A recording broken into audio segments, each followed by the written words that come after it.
Have you ever had a moment when someone's words completely shattered your expectations? If you've experienced that feeling of being caught off guard by something that initially sounds offensive but carries a deeper meaning, this story will resonate with you. Before I dive in, if you find yourself moved by this journey of misunderstanding and connection, please consider hitting that like button and subscribing to the channel for more stories that remind us how complex human relationships can be. Michael checked his watch nervously as he waited outside the small bistro. It had been 3 years since his last date, 3 years of being a single father to his 8-year-old daughter Lily after losing his wife to cancer. His friends had finally convinced him it was time to try again, and his sister's coworker Elise had seemed genuine when they chatted online. But now, standing in his carefully ironed shirt and his one decent pair of shoes, doubt crept in. Would she see the exhaustion in his eyes?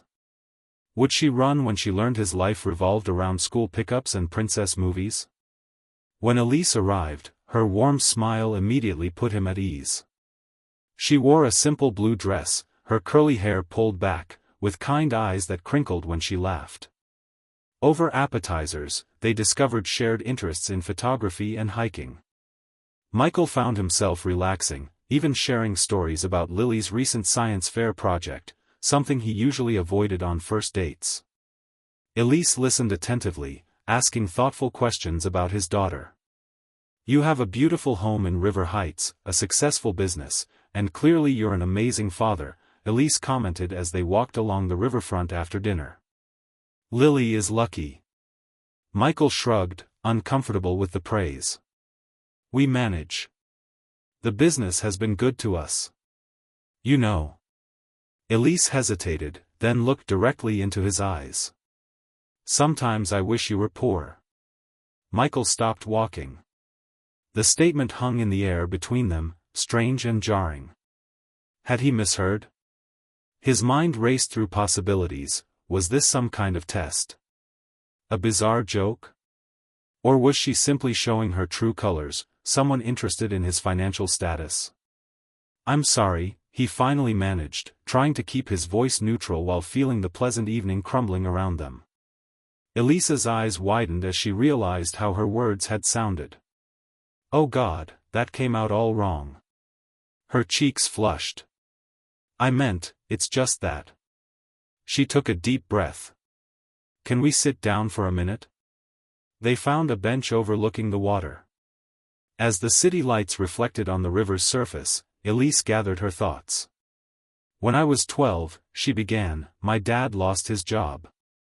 We went from comfortable to struggling overnight. Dad took whatever work he could find, delivering papers before dawn, stocking shelves at night. Mom started cleaning houses. They were exhausted, but every evening, no matter what, we'd gather around our small kitchen table and they'd ask about our day." Michael listened, unsure where this was going. "When times were good, we had everything except presents. After we lost it all, something beautiful happened, we found each other. Those years shaped me. We baked instead of bought birthday cakes. We played board games instead of going to movies. My parents taught me that love grows deepest sometimes in the hardest soil." Her eyes glistened in the lamplight. "When I said I wish you were poor, what I meant was, I can see how much you love Lily, how hard you work to give her everything. But I wonder if sometimes the greatest gift isn't in what we provide materially, but in how present we are when we have nothing else to offer." Michael sat stunned, memories flooding back, of his own father, always working, rarely present, of his mother's explanation that "Daddy works so hard because he loves you." He thought of his own packed schedule, the way he compensated for Lily's motherless childhood by surrounding her with things. "Last week," he said slowly, "Lily asked if we could cancel her dance class because she just wanted an afternoon to make cookies together. I told her we couldn't waste the tuition money." His voice cracked. "I thought I was teaching her responsibility, but maybe." "Hey," Elise touched his hand gently. "You're doing your best. Single parenting is incredibly hard." As they continued talking, Michael shared something he'd never told anyone, how terrified he was of failing Lily, how he filled their schedule with activities and their home with comforts, afraid that if he stopped moving, the grief might catch up to them both. After Claire died, he admitted, "I buried myself in work. It was easier than facing empty rooms. I thought giving Lily everything meant she wouldn't feel the absence as much." Elise nodded. "My mom once told me that when life gets too comfortable, we build walls instead of bridges. Some of my happiest memories are from when we had the least." This conversation reminded me of my own childhood, when my father lost his business during the recession. We moved from a 4-bedroom house to a tiny apartment, and I remember feeling embarrassed at first. But those years in that cramped space brought our family closer than we'd ever been. We talked more, laughed more, and truly saw each other for perhaps the first time. Sometimes life's detours lead us to the most important destinations. As the evening grew late, Michael realized this date had turned into something he never expected, not just a romantic possibility, but a mirror reflecting truths he needed to see. They walked back to their cars, both feeling the weight and promise of their conversation. "Would you like to come to dinner at our place next Friday?" Michael asked. "Nothing fancy, maybe Lily and I could try making lasagna from scratch. She's been asking to learn." Elisa's smile lit up her face. "I'd love that. I make a mean garlic bread." Over the following weeks, something shifted in Michael's approach to parenting. He started saying no to extra commitments and creating space for unstructured time with Lily. They built a birdhouse together, spent a Saturday in pajamas reading books, and took impromptu picnics to the park.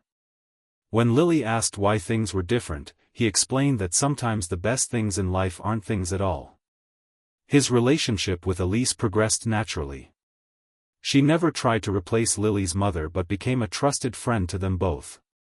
3 months after their first date, during a weekend camping trip where they left their phones behind and told stories around the campfire, Lily fell asleep in Elisa's lap while Michael watched, his heart full. "Thank you," he said quietly. "For what?" Elise asked, gently stroking Lily's hair. "For wishing I was poor." He smiled. "I think in all the ways that truly matter, I was. I just couldn't see it."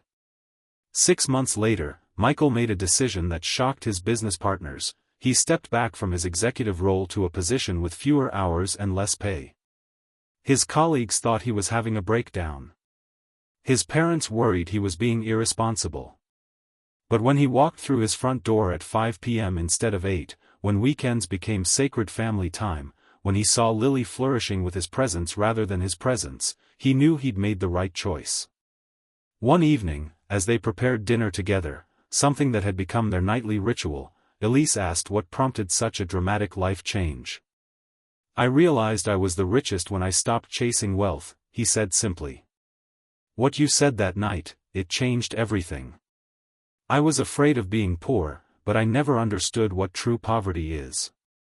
Life wasn't perfect. There were financial adjustments, simpler vacations, fewer new clothes. But Michael discovered that Lily didn't notice what they no longer had, she was too busy treasuring what they'd gained. And when he proposed to Elise a year after their first date, it wasn't with an extravagant ring but with a handcrafted wooden box he and Lily had made together, containing a simple band and unlimited promises of presents. Sometimes the most profound changes come from the most unexpected words. For Michael, "I wish you were poor," became the richest blessing he never knew he needed. It reminded him that a life of true abundance isn't measured by what we possess, but by who we become when everything else falls away. If this story touched you, remember that sometimes the things we think we need aren't what truly matter. The greatest poverty isn't an empty wallet but an empty heart. I hope you'll carry this message with you and perhaps look at your own life with fresh eyes. What abundance might you discover if you measured wealth differently? Thank you for listening, and until next time, remember that the most precious gifts are the ones money can't buy.